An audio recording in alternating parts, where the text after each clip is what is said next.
Dwight Lyman Moody, el zapatero pobre y huérfano de padre, que llevó la mayor cantidad de almas a Cristo por medio de su predicación en el siglo XIX. Moody nació en Connecticut en 1837, sexto de 9 hermanos que fueron despojados de todos sus bienes a la muerte de su padre.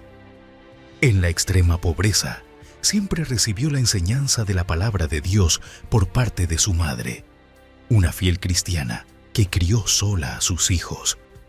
Moody aprendió por medio de su tío el oficio de zapatero para ganarse la vida y ayudar a sus hermanos. A los 17 años, un día de primavera, entró a la zapatería su maestro de escuela bíblica dominical, Eduardo Kimball, y mientras envolvía unos calzados, recibió el desafío de su maestro de aceptar a Cristo en su vida. Necesitaba comprender la importancia de la salvación eterna. Si bien Dwight Moody asistía a la iglesia, aún no era salvo por la fe. Luego de esta experiencia con Cristo, 3 años después se fue a Chicago a trabajar en una nueva zapatería.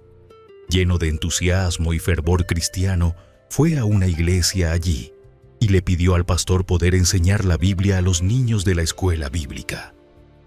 El pastor le dijo que había 12 maestros y 16 niños, y que podría enseñar la palabra de Dios a los pequeños que él mismo trajese a la iglesia. Al siguiente domingo, 18 niños sucios, pobres y descalzos llegaron a la iglesia para recibir la enseñanza de Cristo. En pocos meses ya no había lugar, y Moody consiguió otro edificio para enseñarles a los niños. 600 criaturas estaban recibiendo de Jesús todos los domingos. Luego, por la tarde, iba a buscar a los que no asistieron en la mañana a las clases y, de noche, les predicaba a todos con gran amor y entusiasmo, como se caracterizaba a este gran avivador. En pocos meses ya eran 1000 niños y adultos, y pasado apenas un año, 1500 personas llegaron a reunirse. Moody conseguía maestros y les pagaba para la tarea con el dinero que obtenía de su creciente zapatería. Además, se encargaba del arrendamiento de los lugares de enseñanza. En una oportunidad, fue invitado a compartir su experiencia en una convención de escuelas bíblicas, dado su rotundo éxito.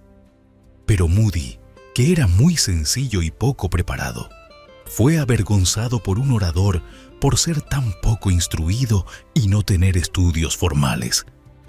Moody se acercó al hombre y le agradeció su observación, pidiéndole que orara por él para aprender a ser mejor.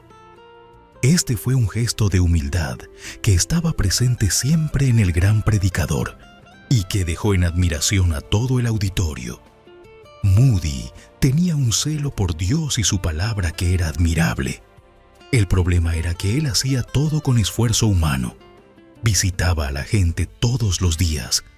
En una oportunidad, alcanzó a visitar y orar por más de 30 familias. En medio de la Guerra Civil de Estados Unidos, se dedicó a predicar el Evangelio en una carpa que había levantado con la ayuda de los mismos soldados. Durante este periodo, celebró más de 1500 cultos. Su trabajo era arduo y sus ganas eran interminables. Después de la guerra levantó un templo para 3000 personas en Chicago. En medio de toda esta dedicación, Moody decidió ir a Inglaterra, movido por la necesidad de tener una experiencia más profunda con el Señor. Quería recibir del famoso príncipe de los predicadores, Charles Spurgeon, una impartición especial. Pero allí se encontró con una frase de Enrique Barley que cambiaría su vida para siempre. Decía: «El mundo no ha visto lo que Dios hará con el hombre que se entregue totalmente a Él». Dwight dijo: «Ese hombre seré yo, aunque no soy sabio, ni rico, ni importante». Estaba resuelto a ser ese hombre. Moody regresó a Chicago, pero en el año 1871 se incendió el templo y su casa. La iglesia se dispersó. Parecía que todo había acabado.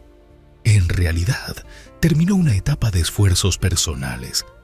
Dwight fue a Nueva York para obtener dinero para comenzar de nuevo, pero en esas calles solo se dio cuenta de que necesitaba al Espíritu Santo, que sin él nada podía hacer. Un día, el Espíritu lo bautizó con poder. Era tanta la presencia de Dios que rogaba que el Señor se apartara de él. No podía soportar la espesa Shekinah de Dios que lo había inundado con tremendas ondas de amor. A partir de ese día, sus predicaciones eran las mismas, pero el poder era diferente. El impacto comenzó a ser masivo. Cientos eran quebrantados y movidos al arrepentimiento.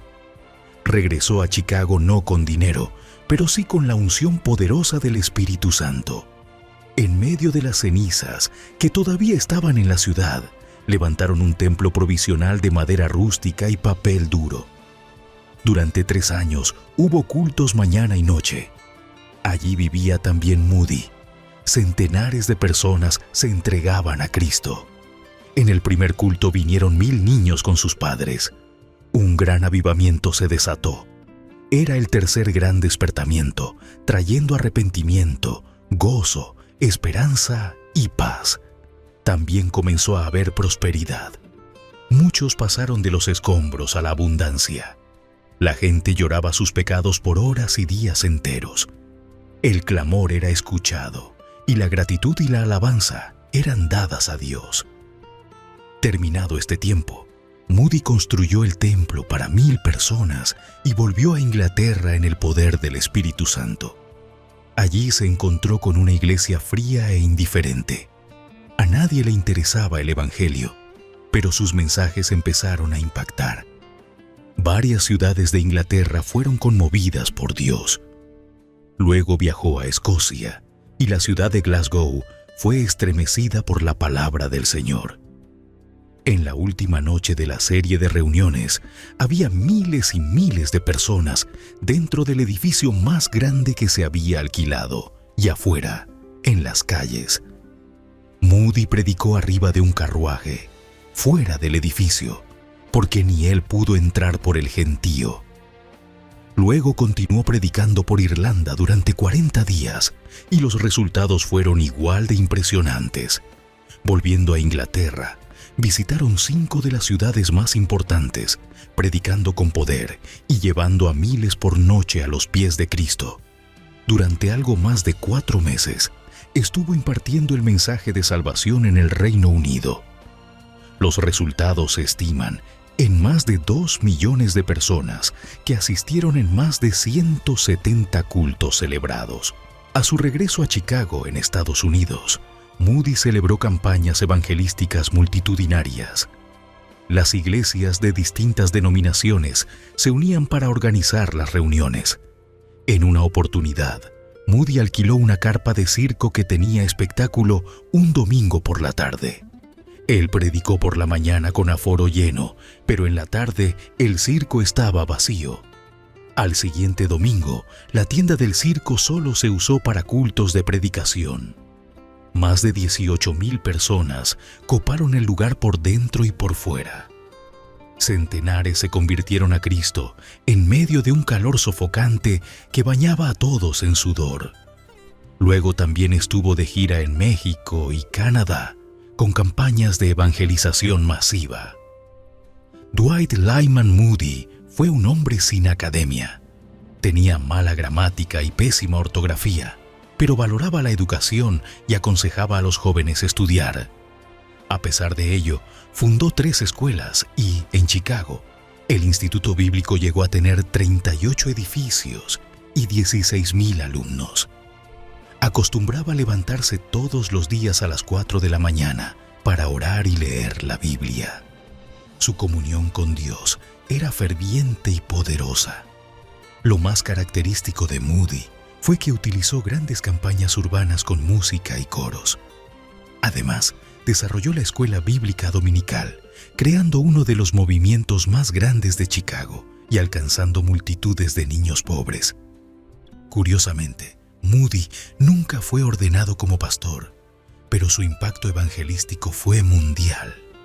El 16 de noviembre de 1899, predicó su último mensaje en Kansas City y el 22 de diciembre del mismo año partió a la presencia de Dios. Al despedirse, dijo con sus propias palabras que veía el glorioso umbral del cielo y agregó: «Veo a los hermosos niños», refiriéndose a dos de sus nietos fallecidos, Dwight Lyman Moody. Un emblema de trabajo, dedicación, humildad y devoción. Un ejemplo de superación y amor a Dios. Deja en nuestras almas un legado de pasión por el Evangelio y el trabajo sencillo, sin protocolos ni distinciones humanas. Un varón sin títulos, pero amigo de Dios. Oremos. Señor, gracias por la vida de este gran avivador del siglo XIX. Trae esa realidad a nosotros hoy. Levanta nuestras vidas para alcanzar a los niños pobres, abandonados y maltratados de hoy. Enséñanos el amor, el esfuerzo y la humildad. En el nombre del Señor Jesucristo. Amén.